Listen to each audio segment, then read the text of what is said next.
छोटी मोटी तकलीफ नहीं आएगी, इसको आप ध्यान से रखना। तो ये सब जो हो रहा, देखो 400 आपके यहाँ मान लो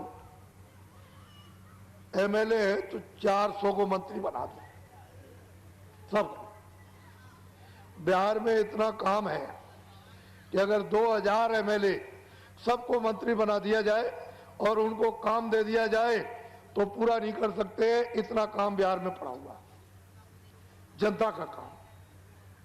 तो ये तो मतलब है 10-20 ये 25 क्या कर सकते हैं ये मंत्री? सब जितने एमएलए तुम चुनो सबको मंत्री बना दो और उनसे कह दो कि ये आपका काम है।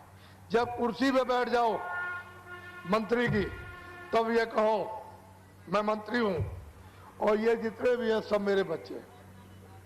फिर 2 बच्चे 4 नहीं, सब मेरे बच्चे, ब्राह्मण क्षत्रिय हरिजन आदिवासी मुसलमान ये ईसाई कोई भी हो सब मेरे बच्चे। अब क्या करना है बच्चों के लिए कि जो मैंने जिम्मेदारी शपथ ली है कि उत्पादन कराएंगे वितरण करेंगे और मतलब यह है कि फिर मतलब एक संग्रह और वितरण, न्याय और इच्छा, बस यही तो काम, 5 ही काम है और कुछ।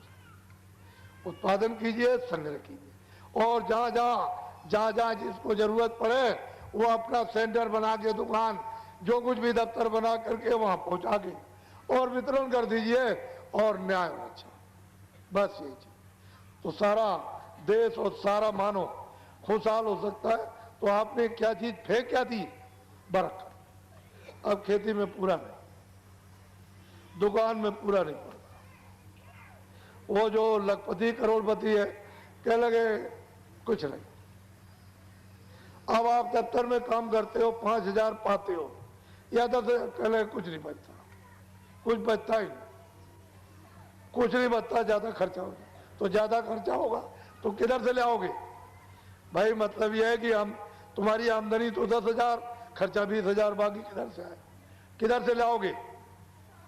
तो पूरे नहीं पड़े। क्यों? कि बरकत आपने फेंक दी। बरकत ये भगवान की एक विशेष देन थी और वो कब मिलती थी? जब खेती करते, दुकान दफ्तर का काम ईमानदारी मेहनत के साथ हो, बच्चों की सेवा। और फिर घर में जब सोने जाओ तो ये मनुष्य रूपी मंदिर है, अपनी उस चेतन जीवात्मा से चेतन भगवान का भजन तो बरकत मिल जाती। तो 2 बीघे में पूरा अनाज कपड़े सब और शांत, अपने परिवार में घर में शांति का जीवन, दुकान में पूरा, दफ्तर में पूरा, तो और क्या चीज चाहिए थी? यही तो बड़ी चीज थी और हम लोगों ने इसको छोड़ दिया। तो कर्म के साथ ये लगा हुआ, अगर कर्म के साथ बरकत फेंक दी तो आपको पूरा पूरा पड़ने वाला कुछ नहीं। हर वक्त लगा हुआ क्या ले लो और ले लो, किधर से आएगा?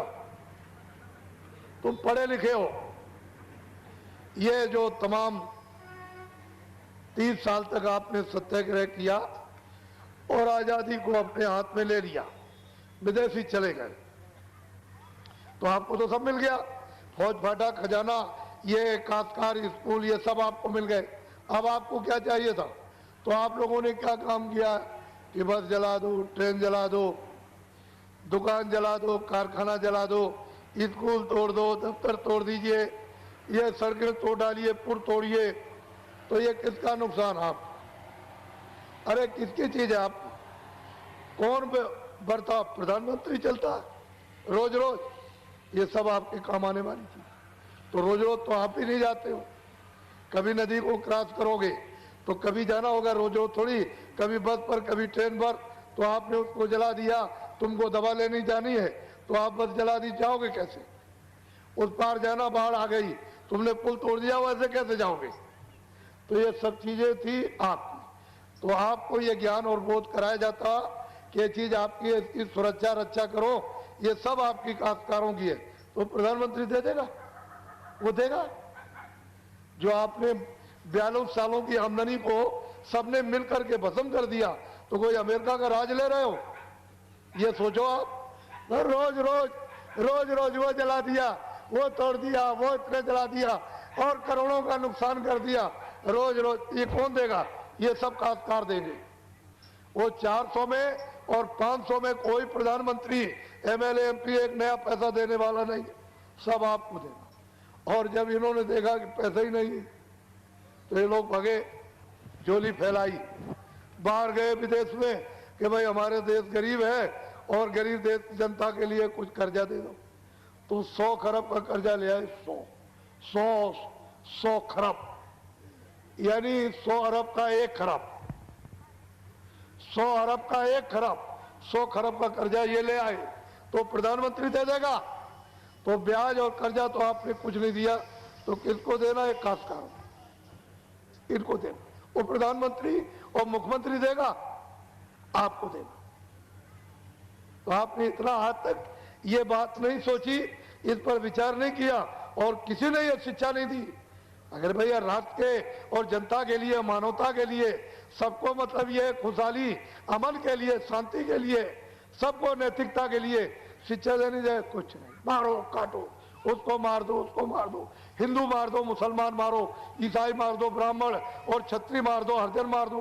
अब मारने में जुट गए, आपको क्या मिलेगा? सबको मार दीजिए, सब मार डालिए, ये सब गांव खत्म कर दीजिए, तो क्या गांव में रहने जाओगे या ये सब जमीन को जोत लोगे? अरे आपको तो सोचना चाहिए। इनकी रक्षा हिफाजत और इनकी सेवा करोगे तब नाम होगा, तब जस होगा, तब तुम्हारी कीर्ति होगी। और तुमने ये सब कुछ नहीं है, बस मार दो। अरे तुम्हें कोई शिक्षा नहीं दे रहा, साफ बिल्कुल साफ कर दिया। तो ये दशा तुम्हारी बहुत खराब होने वाली है, दशा पे दशा खराब होने वाली है और उसको एक क्या ठीक कर सकते? कुछ नहीं। तो इसलिए अभी आपने तकलीफ नहीं देखी और फिर कहते हो बच्चे पढ़ लिख जाएंगे। अगर 1 करोड़ बच्चे स्कूल में पढ़ते हैं, डिग्री लेकर के निकले, तो 2 लाख को अगर साल में नौकरी मिली तो 98 लाख को बेकार है। उनको किधर से मिलेगा? कोई जलन देती है नौकरी, किधर से मिलेगी? तो आपको तो ये बात बहुत सोच समझ करके इतनी बड़ी जन आबादी में, जनसंख्या में विचार करना चाहिए कि भाई अब परिवर्तन होना चाहिए। तो आप परिवर्तन की तो बात सोचते नहीं हो कि भाई ठीक है, तो रास्ता हम चल चुके, ये तो हम जा चुके, इसमें तो रो रहे, चिल्ला रहे, कोई रास्ता बदल दिया जाए। तो किसी से पूछा जाए कि भाई और कोई रास्ता है, तो महात्मा बता देंगे। तो आप महात्मा से पूछते नहीं हो, उनको समझते हो ठगे, लकड़ी सुंगा देते, लड़के पकड़ ले जाते, मार डालते। बस इसी में घबरा गए और भाग गए, वहां तक नहीं गए। तुमने नहीं सुना था कि एक काफला इधर 87 में जा रहा, इतना बड़ा काफला, जिन लोगों से सुना उन्होंने कभी देखा, कभी कुछ, तो दौड़ करके आपको जाना चाहिए था कि चलो अच्छी चीज ले आए, कुछ ना कुछ जा करके और उसको अच्छी तरह से समझ ले। तो कुछ नहीं है, बस लकड़ी सुंगाने वाला आ गया, लड़की ले जाएगा, लड़का बुढ़े को ले जाएगा, जवान को ले जाएगा। बस इसी में संगा में फंस गए। जो तुमको बताया था वो तो तुमने काम किया नहीं। ये नाना प्रकार की शंकाएं सब तुम्हारे लिए दुखदाई, ये दारुण बन गई। तो मैं तो ये चाहता हूं मेरी बात को सुनो। अब तुमको इस तरह से सुख मिलने वाला नहीं है, ये हमारी बात को गांठ में बांधो। सुख का रास्ता दूसरा है, मेहनत करो। मैं कब कहता हूं कि खेती दुकान दफ्तर में न करो, मेहनत कीजिए ईमानदारी के साथ में, और शाम को बच्चों की सेवा। ये 2 ही तो ड्यूटी है, और क्या है? कोई अतिथि आ गया हो तो कभी कभी तो कोई भूखा प्यासा आ जाए तो उसको 1 गिलास पानी, 1 टुकड़ा। अरे माताओं को कहा था कि जब तुम कभी खाना बनाना, रोटी बनाना, आटा जब गूंदना, तो उसके पहले इतना सा आटा 1 तोला 1.5 तोला निकाल के हांडी में डाल देना। कोई भूखा, कोई प्यासा, कोई साधु, कोई दरवाजे पर आ जाए तो तुमको कुछ नहीं, मुसलमान है, हिंदू है, काला है, सांवला है, गोरा है, ब्राह्मण है, कौन है, कपड़े पहरे नहीं पहरे, उसको इतना आटा दे दूंगा। तुमको तो अपना काम करना, अरे तुमको सेवा करनी ये, लेकिन कुछ नहीं। बस जब कोई आया, हे माता जरा सा हम भूखे, हमको कुछ भिक्षा दे दे, उधर को मुँह कर लिया, वो उधर मुँह घुमा लिया, समझ गए, उधर चला जाए, उधर चला जाए। अरे ये तो तुमको कैसे पूरा पड़ेगा? महात्मा तो इसी से आते हैं कि तुम में कुछ दया रहेगी, कुछ तुम चिड़िया चुगाते रहोगे, थोड़ा थोड़ा आदत बनाए रहोगे स्वभाव, तो महात्मा आ जाएंगे, तो उनसे अमोलक चीज मिल जाएगी। तभी तो आत्म कल्याण होता। तो तुमने तो सब रास्ते बंद कर दिए, कैसे मिलेंगे? और शंका नहीं रहेगी तो क्या रहेगा? शंका निवारण का कौन आएगा आपके पास? तो इसलिए आप लोग एक काम करो, सब शाकाहारी हो जाओ।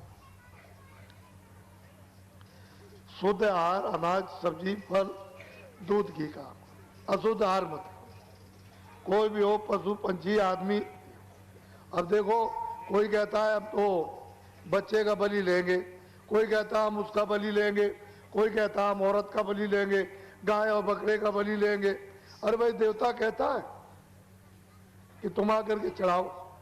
तुम्ही ने तो कहा कि हम देवता पे चढ़ा रहे, तुम्ही ने तो कहा खुश हो गया, अब इतने तुमने चढ़ा डाले, कल वो देवता कहेगा कि नहीं नहीं, अब किसी को मत चढ़ाओ, अपनी माँ को ले आओ, मेरे सामने गर्दन काट के चढ़ा दो, अपनी स्त्री को ले आओ और यहाँ चढ़ाओ आकर के, और चढ़ा करके तुम खाओ। तो तुम कर लोगे ये काम? पहले सोचो। अरे सुधार करो। ये मनुष्यों, इंसानों, ये सजा मिलेगी तुमको, ये मालूम नहीं है? कर्म कर्जा है, ये बहुत कठोर सजाएं मिलती है। वहां कोई बचाने वाला नहीं, वहां तो लाखों करोड़ों मीलों तक आवाज जाती है रोने की, थर्राते हैं उधर। तो महात्माओं ने जो ज्ञान में जो अपनी जीवात्मा को जगा के देखा है, उससे उन्होंने बताया कि अरे भाई ऐसा काम मत करो, नहीं तो वहां बड़े बड़े बादशाह और राजा वहां पीटे जा रहे हैं, और उनको निकलने के लिए करोड़ों वर्षों तक मौका नहीं। ऐसा मत करो, तो शाकाहारी हो जाओ। एक बात, शुद्ध आहार करो। अशुद्ध आहार से तो मन बुद्धि चित्त चंचल हो जाएगी। तो न रामायण की पढ़ोगे, न गीता पढ़ोगे, न मंदिर में पूजा करोगे, न गंगा में स्नान करोगे, क्योंकि तुम्हारा मन बुद्धि चित्त तो चंचल और बुद्धि जो है वो नष्ट हो गई। और बीड़ी तंबाकू तो पी सकते हो, खा भी सकते हो। मैंने तो कभी खाया नहीं, न पिया है, मुझे तो बीड़ी तंबाकू पता नहीं। पर जो बच्चे 20 साल के हैं अभी तक, जिन्होंने बीड़ी न तो पिए, न तंबाकू पिए, न खाई, बच्चों आप लोग बीड़ी तंबाकू मत पीना, ये बुरी आदत मत डालना। ऐसा कोई नशा मत करो कि आपकी बुद्धि पागल हो जाए। पागल बुद्धि हो गई, माँ को गाली, बाप को गाली, बहन को गाली, लड़कियों को गाली, बच्चों को गाली, स्त्री को गाली, मार दिया बगल में गाली पोस में, और चले जा रहे हो जोर के साथ में, और गड्ढा मिला, झटका लगा और नीचे चले गए तो टांग टूट गई और सिर फट गया, तो रोएगा कौन? अरे रुपया पैसा तुम्हारा खर्चा होगा। तुमने देखा क्या हालत? तो ऐसा कोई नशा न रामायण कहती है, न गीता कहती है, न कुरान, न महात्मा बगीर कहते। और तुम लोग वही काम करते हो जो उनके विरोध में, जो उनके खिलाफ। मुसलमान भी वही काम, न मोहम्मद को मानते हैं, न कुरान को, और न हिंदू रामायण को, न गीता को, न वेदों को मानते हो, उनके विपरीत, न वो गंगा जमुना को, न देवी देवता को, विपरीत काम करते हैं। तो जो चीजें आपके लिए बताई हैं, अब से समझो, नहीं तो ये समय जाने वाला है, तो किराए का मकान है। ये समय पूरा होते ही मकान मालिक सटाक से आपसे ले लेगा और बस ये जमीन पर लेट जाएगा। इसको और क्या कर सकते? जला दो, गाड़ दो। फिर इनके पीछे क्या करोगे? मोह ममता में रो लोगे, बस बात खत्म हो जाएगी। कौन था, कहां से आया, कहां चला गया, क्यों मिला, क्यों नहीं? अरे सोचो समझो, सेवा करो, ठीक है, बच्चे की हो, बच्ची हो, घर में पति हो, पत्नी हो, माँ बाप हो, कि हमारा दायित्व है, कर्तव्य है सेवा करने का। हम इनकी सेवा ही हमारी। कोई अतिथि आ गया, उसकी सेवा कर दो, वो आपकी सेवा कर दे, आप उसके यहाँ जाओ, वो उसके यहाँ,